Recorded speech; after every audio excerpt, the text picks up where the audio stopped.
we do our, well, let's go ahead and do our pledge. And I will ask, how about Mr. Capocha, since I can see your face there. How about you leading us in the pledge this morning? Sure. Okay, could everybody stand, please? Place your right hand over your heart. And after you've muted your device, recite with me. I pledge allegiance to the flag of the United States of America and to the republic for which it stands, one nation, under God, indivisible, and with liberty and justice for all. Thank you. Thank you very much. And right before our roll call, could you just give us, Cecilia, a brief overview, or someone could give us an overview of the handling of our virtual meeting this morning? Sure, I can do that. This meeting will be conducted under the guidance of AB 361, which is the continuing resolution that was passed by Governor Newsom to allow for public meetings to be conducted virtually. So we will move forward with this morning's agenda via Zoom and simultaneously cast the meeting to the public on YouTube.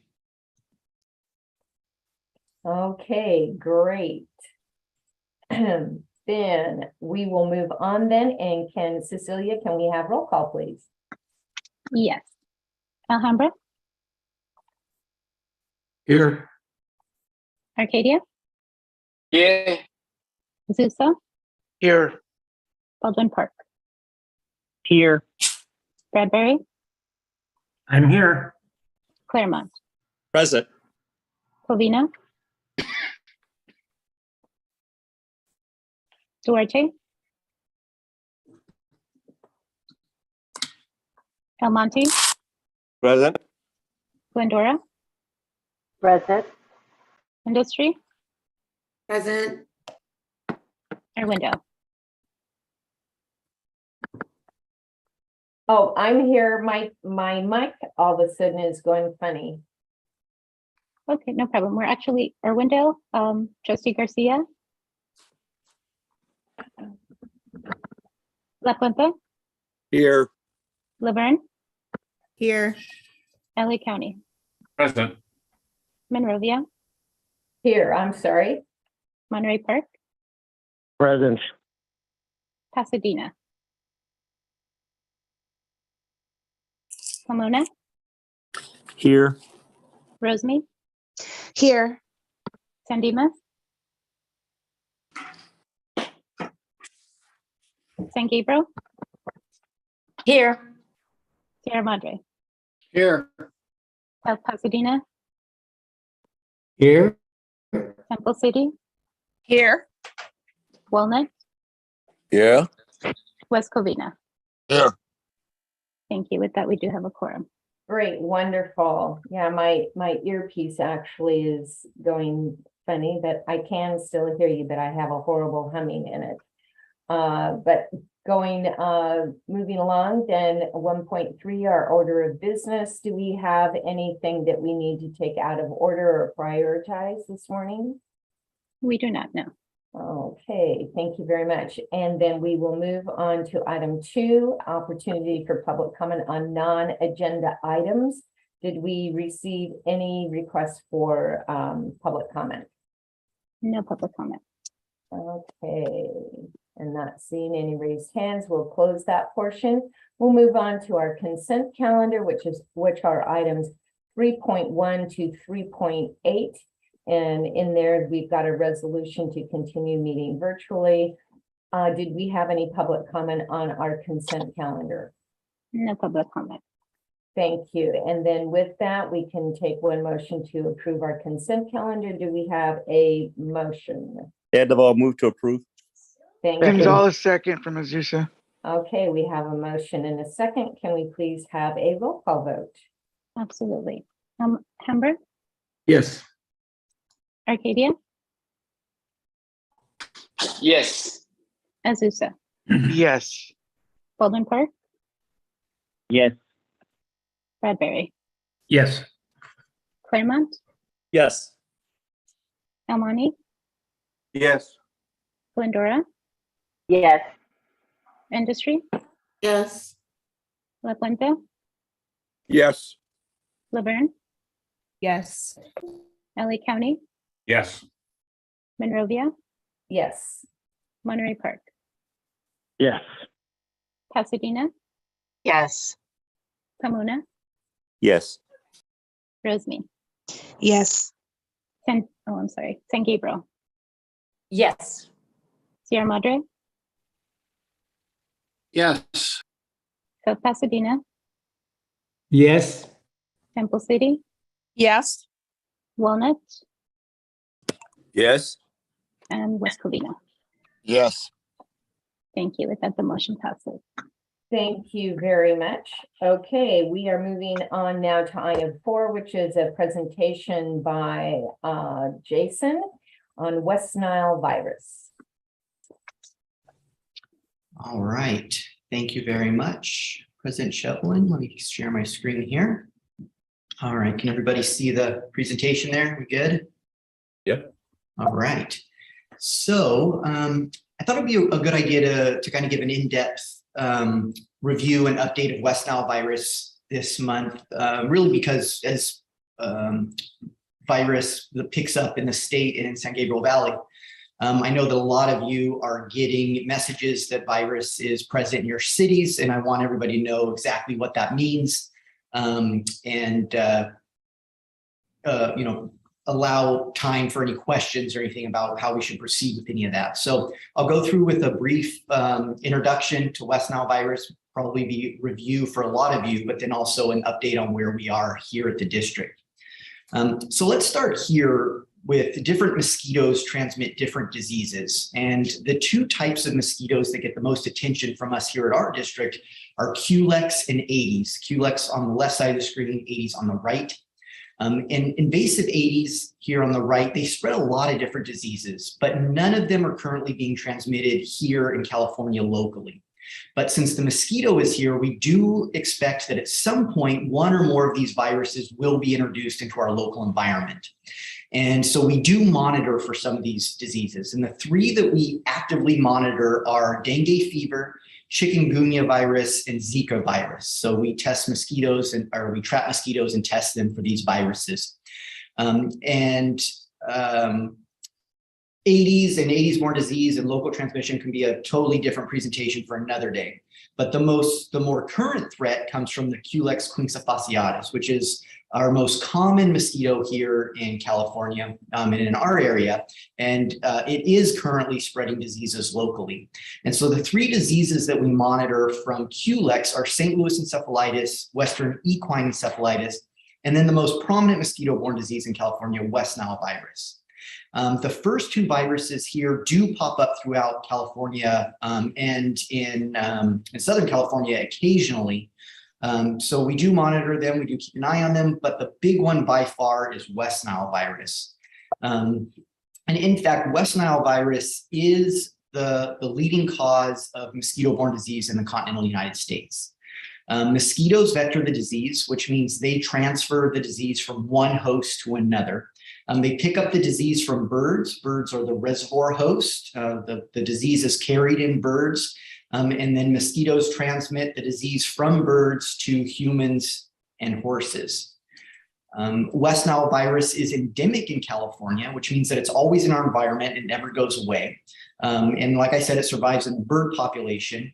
And the risk to humans increases as the mosquito population grows every year during the spring and summer.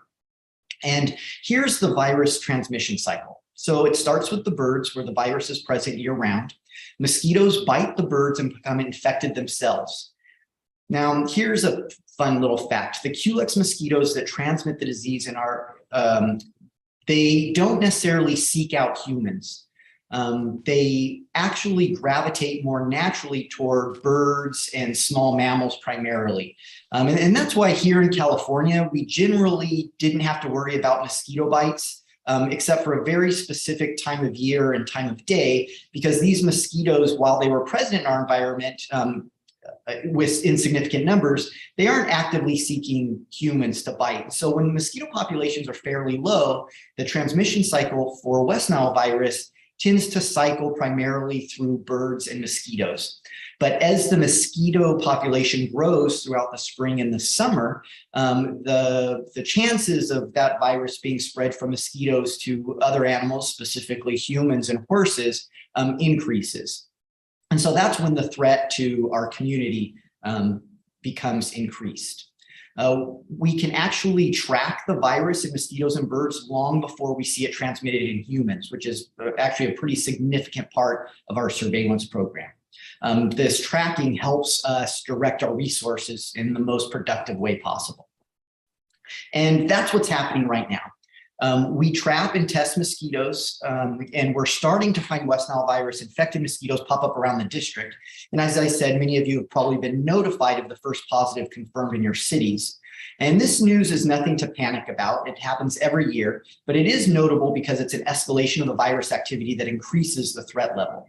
And as the summer progresses and mosquito populations increase, the chances that infected mosquitoes will bite a human become greater. So what do we do about it? So our program is based around a data-driven method for controlling mosquitoes and preventing disease. So controlling mosquito population isn't actually our number one mission, our number one priority. Preventing disease is our priority. Incidentally, the best way to do that is by controlling the mosquito population and by educating the public. And so a lot of our mosquito control and population control has to do with data about virus transmission and where we put our resources to control the mosquitoes. So this data-driven method is called integrated vector management. And it's a comprehensive approach that combines public education, surveillance, and control. Control efforts include eliminating habitat using natural predators and biological controls, and then chemical control through the application of pesticide. So let's look at our process directly in response to West Nile virus. And so the first part of this integrated vector management is surveillance. Mosquito surveillance starts with a robust trapping effort.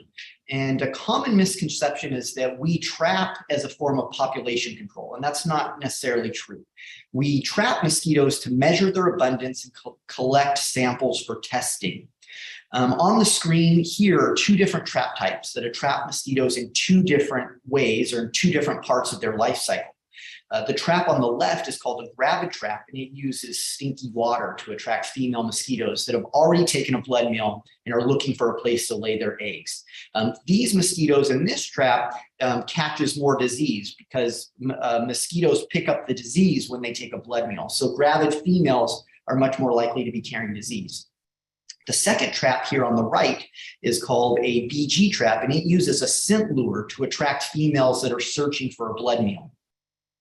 Now, these traps are trapped weekly for a 24-hour period, and the collections are brought back to the lab, and our technicians collect the data by sorting the mosquito by species, counting them, and then entering the results into our data management system. Yeah, Margaret, you have your hand up? Sorry, it was hard to get the mute off there. I just have a quick question on this. Going back to that previous slide, why would mosquitoes choose to burrow into, I mean, how do they get through all the feathers on a bird? Aren't, you say they're the kind of the host of choice, but yet it's so much easier to get humans, isn't it? Yeah, different mosquitoes evolved in different ways. So with our Culex mosquitoes, they didn't evolve in an urban habitat. They evolved more in a natural habitat when California wasn't really inhabited by a lot of humans. And so they evolved to, seek out the most abundant source.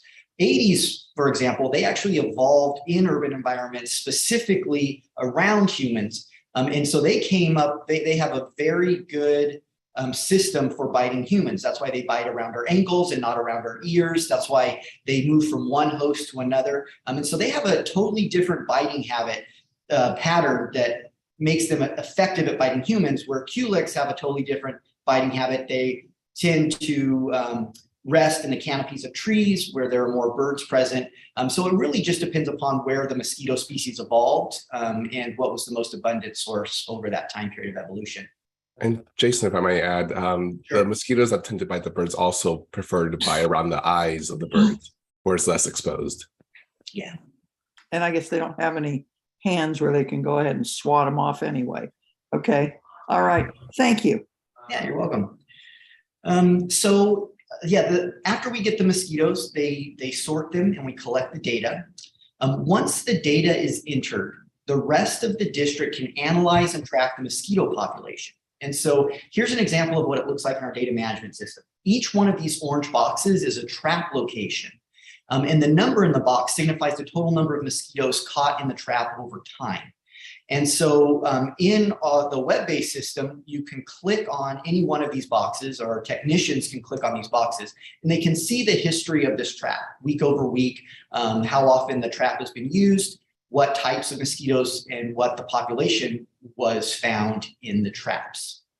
And so this allows our field crews to use real-time information to make decisions. The data is really important to our operations team. They use this data to strategize and apply resources in a very deliberate way. Population is really the first data point considered in an overall threat assessment. Next, the surveillance department facilitates our testing program. We test mosquitoes and birds for West Nile virus. And the surveillance team combines mosquitoes from each trap and put them into vials. An example is here on the right side of your screen.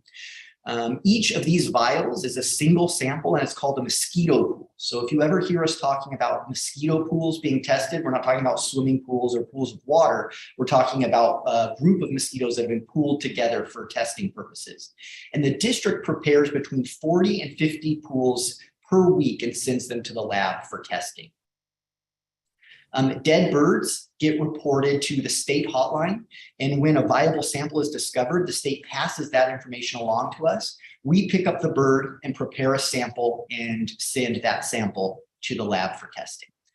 Test results are returned within 24 hours, and the district receives fresh testing data every Friday. And so a report is generated with the new data and is waiting for our operations team Monday morning. So first thing when they get here Monday morning, they can plan their week around the most up-to-date information. And this is how West Nile virus appears on our data management system. This is actually our year-to-date information. Each one of these red boxes is a positive trap. And this is, like I said, this is actual data from this year. Every year, different patterns emerge depending upon how the virus is moving through the environment. We can't really predict it. This year, the first detection was in Pasadena. And so far, most of the activity is on the west side of the district. But as summer progresses, we will eventually detect the virus and mosquitoes throughout the district. I mean, as an example of that, here is the year end for 2021. This is what it looked like at the end of the season last year. And as you can see, it ends up being a pretty even distribution. And so the takeaway here is that we expect to find virus in mosquitoes and birds throughout the entire district. And this level of activity is not abnormal and should not cause panic, but it should act as a reminder to the community that the virus is present and precautions should be taken. The district uses this information to look for patterns of escalation in the virus activity that may increase the disease threat to humans. So let's go back to what we're looking at this year. Every time one of these red boxes pops up, the operations department carries out a mandatory response. And first, our vector control specialists investigate all active sources within the target area and ensures that inspections and treatments are up to date. Our flood channel crews and our underground teams do the same with the surrounding infrastructure in the area. And so the picture on the left here, the map on the left that you're looking at, is the same data management system that we used. It's just zoomed in a little bit. And the zone technician in this area can turn on a source layer, and they can overlap the virus information in the target or the threat area, and they can see all of the known sources that we've ever found in the district that have produced mosquitoes, and they can investigate those sources to make sure they're not producing mosquitoes. We also take a look at trap numbers. And so after this intense investigation is done, if the trap numbers don't go down, then we know that there is a source within this area that we don't know about. And more intense investigation can be taken to try to find the unknown source and bring the population down. The idea is to get the mosquito population. We know that we can't prevent the virus in the area. So the idea is to get the mosquito population down as low as we possibly can to reduce the chances that that virus will be spread from mosquitoes to humans. Let's see, in areas where we have sustained virus activity or high mosquito count over weeks, we can escalate our response to include targeted community education and a more thorough investigation of the area to try to find new sources. We have a program called Enhanced Neighborhood Support, and it's our door-to-door effort that seeks to gain access to every property within a target area to search front and backyards for new sources and deliver education materials straight to residents in that area. We also look around for, like I said, the new sources and really try to get boots on the ground, get eyes on the ground to see if we can't bring those mosquito numbers down. In some cases, an even more robust control effort is needed, and we can use truck-mounted units to treat large areas with pesticide. And these efforts are triggered by an elevated threat to public health. An example of this was seen last year when we had a very tight cluster of positive birds and mosquitoes, which really signified a quick proliferation of virus in a very small area. And so the mapped photo that's there now is an example of that. It was here in Covina, and over a short amount of time, we got a lot of birds and a lot of our traps in a very small area. And so we knew that we had a very concentrated area of virus in a very small area. And so we wanted to control a wide swath of the mosquito population as quickly as possible. And so we did an adulticide and a larvicide truck-mounted treatment. Plans for large-scale pesticide treatments are communicated to local officials. Treatment details are posted around the target neighborhood and communicated in a press release.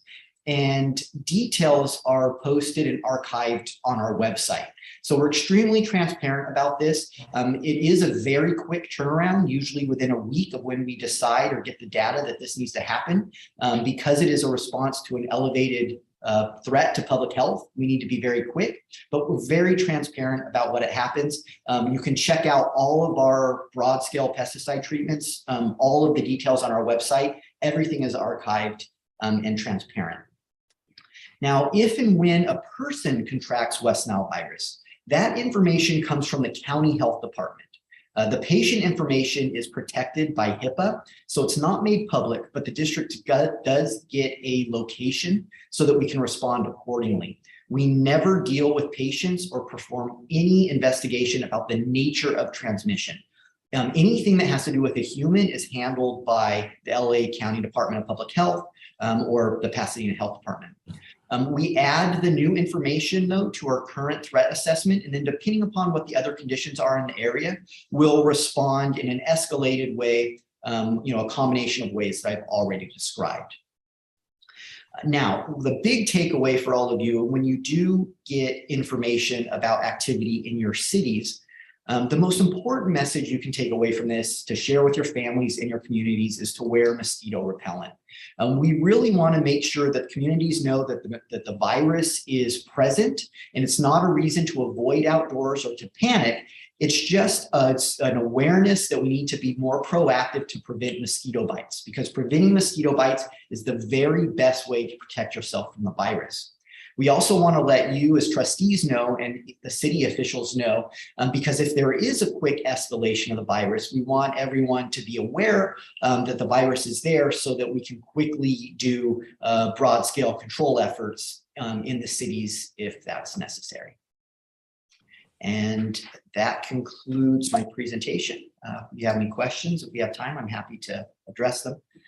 Great, thank you very much. Do we have any questions of Jason? That's very informative. I just was going to ask a quick question in terms of the migration of the positive cases. And last year, by the end, it covered the entire area. Are we, is this the same progression this year? We just have it on the west end. Is that the same as it was last year? Yeah, in terms of like total virus, we're very similar. In the last couple of weeks, we saw an increase where we had 13 traps last week become positive. That's quite a bit for 1 week. We had 19 traps this week. So we're seeing a quick escalation. But so far, it's pretty similar. The same. One of the biggest differences, though, is that the virus stayed in that West Covina area for a long time last year. It really was concentrated in that one area. And here we're seeing more of kind of a more uniform spread from west to east. But it's really kind of hard to tell exactly what that means until you look at the data as a whole in hindsight. Great. I see Jackie Dornick has her hand raised. Jackie? If the bird is the host, is there any danger from bird dropping, or there's always people collecting baby birds that fall from nests and all that type of thing? Is there any direct contact between birds and humans? Not from West Nile virus. So the only way that West Nile virus can be transmitted from a bird is through a mosquito. So no threat. There's other things, with birds. People should be careful handling birds, but no threat from West Nile virus. Thank you. Do we have any other questions of Jason? Did we have any public comment on this item? No public comment. Thank you very much. Then with that, we are going to move then to item 5, which is Board of Trustees potential return to in-person meetings update. This is just a standing item. I'm not proposing that we move to in-person at this time. And in terms of legislatively, as the bills have gone through, one has been pulled and the other has, it keeps on getting amended and it gets further and further away from any helpful process for us in holding meetings virtually. I don't know if Kelly wanted to comment at all on that item.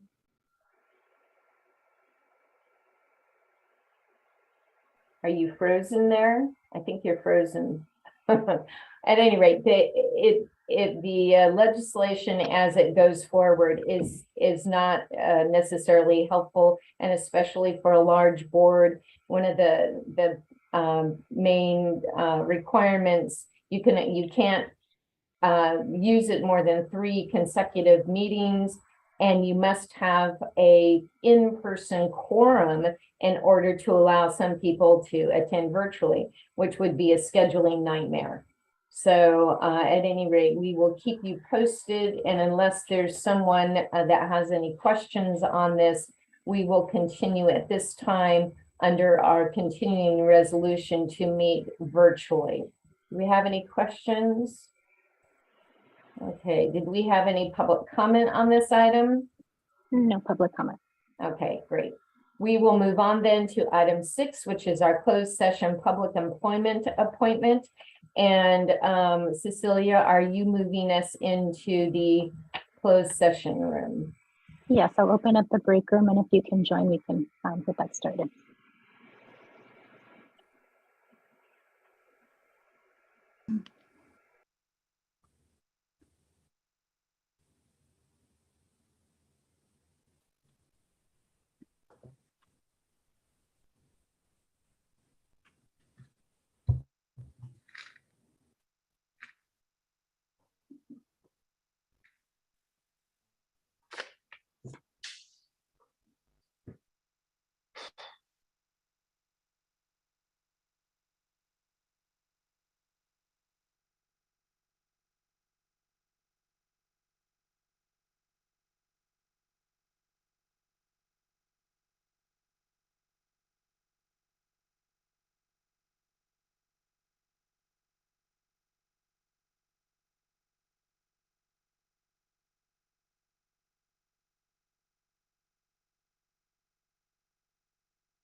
Cecilia, I see that it says obviously closed session in progress.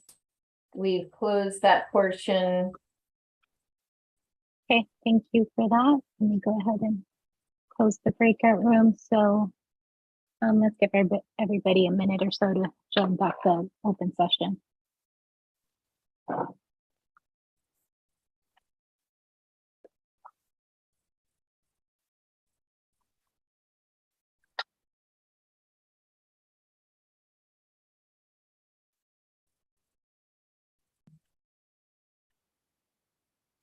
Okay, are we all back? Looks like there's still a couple of trustees in the breakout room. It should close out in about 10 seconds automatically. So I'm sitting there talking and I had myself muted. Sorry about that. it happens. Okay, I believe we're good to go. Okay, great. We are now back from our closed session and I will ask our attorney, Kelly Black, to please report out on our closed session.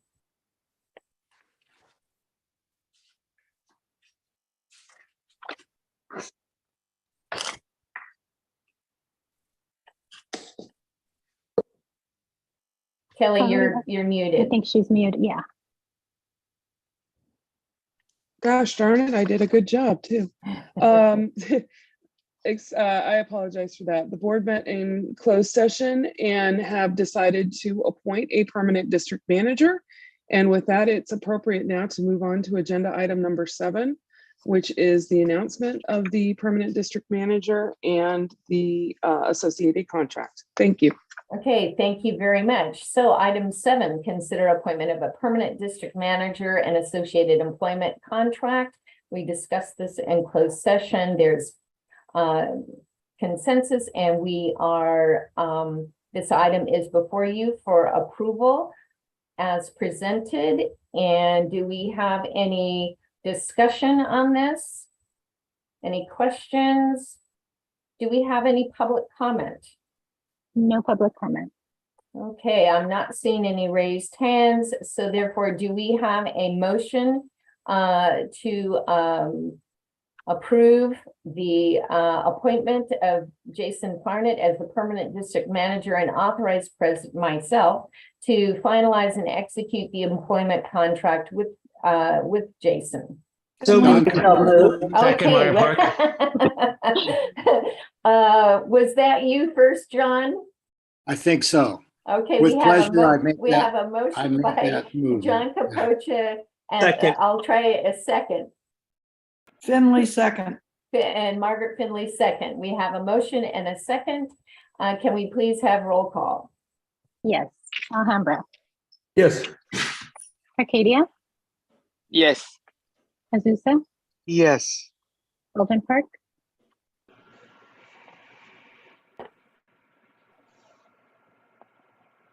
Baldwin Park.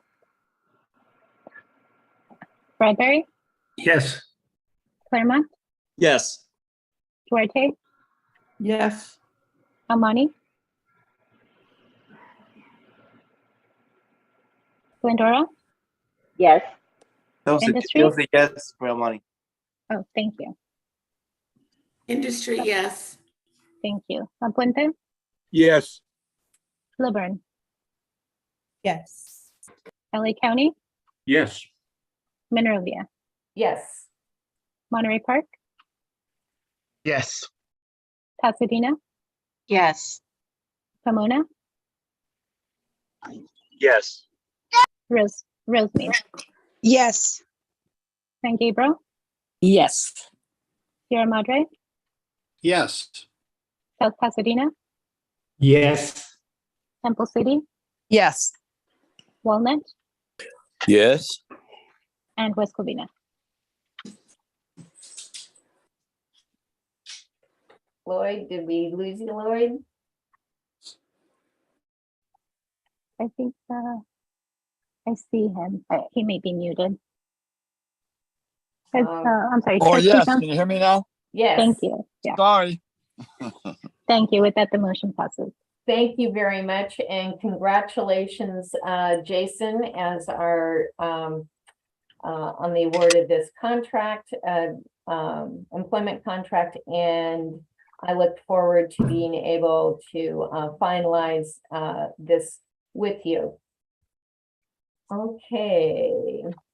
Do we have Jackie? Did you have your hand raised? No, I'm just applauding. Okay. Oh, okay. I'm sorry. I'm sorry. Before we move on, I'll let Jason. Jason, did you have any comments this morning before we move on to our next item? No, I just want to say thank you all very much. I'm humbled by the appointment, and especially the enthusiastic motion to approve. So thank you all very much, and I'll continue to serve this district to the very best of my ability. Thank you, and I know you will. We all know you will. Thank you very much. Okay. Congratulations, Jason. Just want to say we're all very anxious to, or very happy to have you serve, and we're looking forward to working with you. Thanks. Thank you. Thank you. Okay, moving on then to item 8, consider annual review of resolution 94-02 fiscal policies, article 13 investments, and that's exhibit 8A in your agenda packet. Jason, are you presenting on this, or Lloyd? Yeah, I can do that. Okay. Thank you. Article 13 outlines the district's investment program, and it includes the responsibilities of the Board of Trustees, the investment authority and guidelines, prioritizing of investment criteria, and appropriate investment instruments, and also the rule of sale for investments.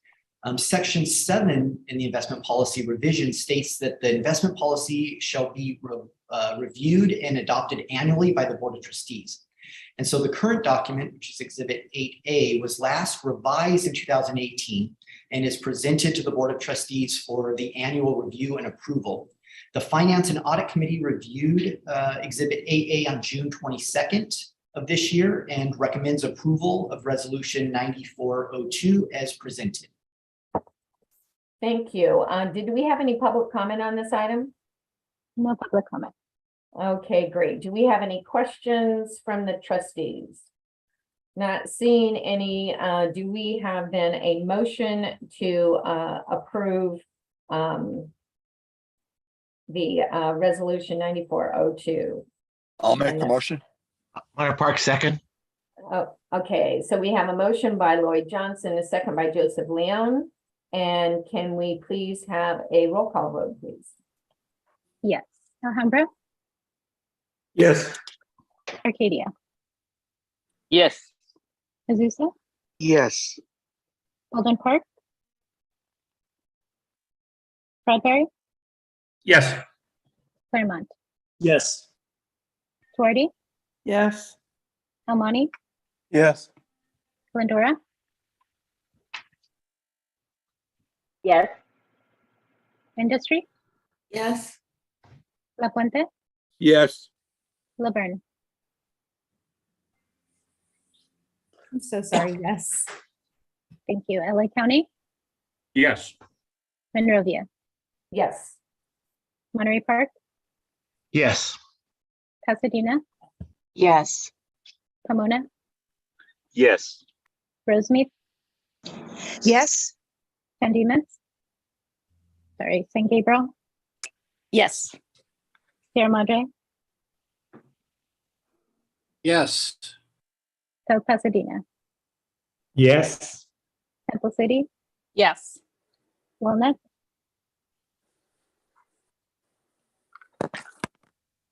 Yes. Thank Yes, you. West Walnut. Covina. Yes. Thank you. With that, the motion passes. Great, wonderful. Thank you. Moving on then to item 9, call for nomination of candidates for independent special district voting member of Los Angeles County Local Agency for Formation Commission, LAFCO, and that's exhibits 9A and B in your packet. And again, this is one of those items, it's required because the gentleman that was just recently elected, unfortunately, has passed. And so they're looking for a replacement. Don't have any real details on the requirements or your responsibilities. I don't know if Margaret, if you want to comment on that. Yeah, I'll just mention, yeah, the gentleman that passed away has been on the LAFCO board for decades, it seems. His name is Jerry Gladback. He was a special district person in water. And again, he passed away tragically about a month ago. Maybe it was 6 weeks ago. But anyway, he will be missed, but we're going to have someone fill the spot. So it would be great to have someone from a vector control district, but I don't really know. I have no idea how many people are standing in line for something like this at this point. And in terms of, and talking to Jason about this when we reviewed the agenda yesterday, this is something that we can also bring back at our September meeting. So if any of you are interested in serving in this position or want more information, you can contact staff and they can help you on that. I don't know if Cecilia or Rose or Jason have any other information to add to this process at this point.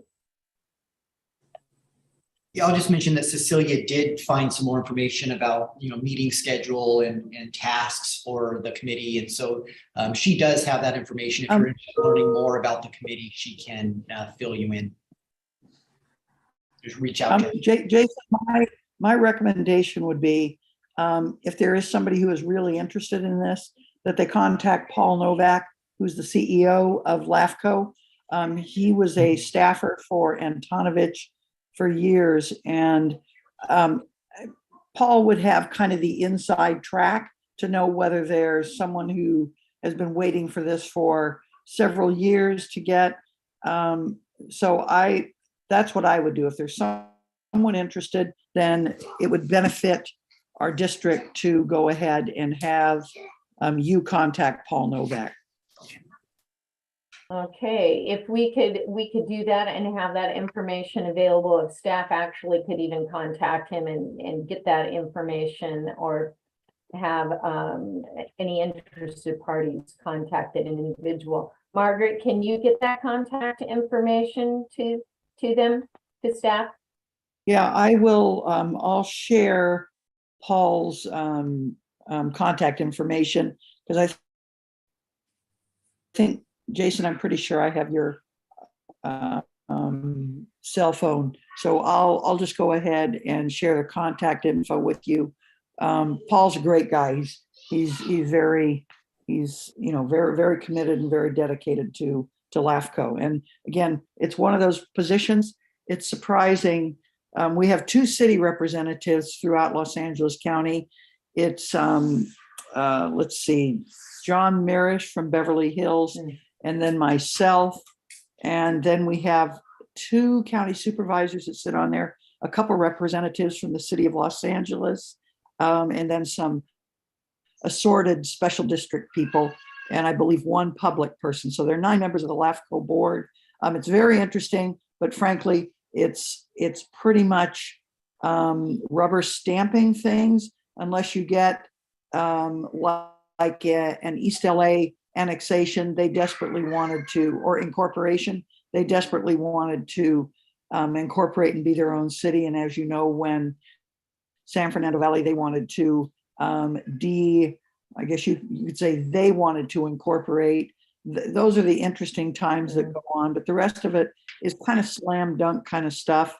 Getting rid of county islands, having vector control districts, things like that. So anyway, but I'll send that information on to you, Jason. Great, thank you. And then we can revisit this at our September meeting, and hopefully someone on our Board of Trustees is interested, and maybe we'll get some representation there. Thank you very much. And did we have any public comment on this item? No public comment, no. Thank you. Okay, moving on then to item 10, district administration. Jason? All right, I'll start with the COVID update. The district continues to follow masking and reporting recommendations by the LA County Department of Public Health. So employees are still required to wear masks in public spaces and while interacting with others. Employees are allowed to remove their masks while working alone at their workstations. In the last month, the district has experienced minimal absence due to illness, and there has been no interruption to service. All right, moving on, I've already provided the West Nile virus update, but quickly, Cecilia, can you move to page 29 of the packet? I just want to add that every month you will find a detailed report of the arbovirus activity within the district.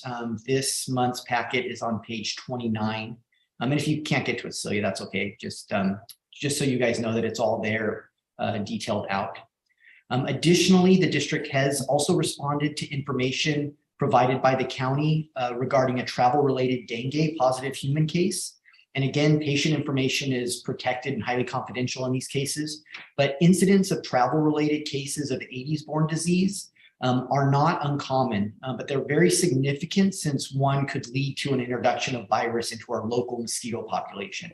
So I will keep you informed of how we investigate those cases in the future, and the district monitors those cases very carefully. And that concludes my report. Thank you. Did we have any questions of Jason? Not seeing any. Did we have any public comment on this item? No public comment. Thank you very much.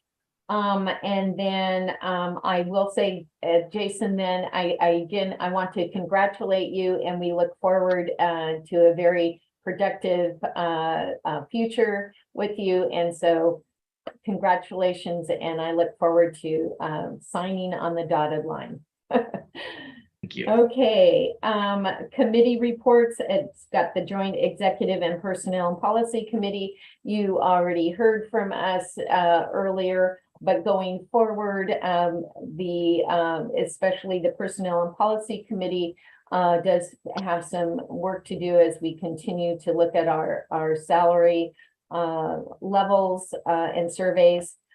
And so with that, then did we have any public comment on item 11? No public comment. Thank you. Item 12, trustee reports. Do we have any reports of trustees this morning? Not seeing any. I do want to thank staff. The city of Monrovia has availed itself of the little pack with mosquito education pamphlets and things like that, and also the little wipes. They've been very, very handy and useful at our outdoor concerts and things like that during the summer. And so I want to thank staff for that. That was great. Item 13, new business. I am not aware of any new business. Does anyone, any of our trustees have any new business this morning? Not seeing any, and so having no further business before us. Again, congratulations to Jason, and we are adjourned. Have a safe and fun summer, what's left of it, and we will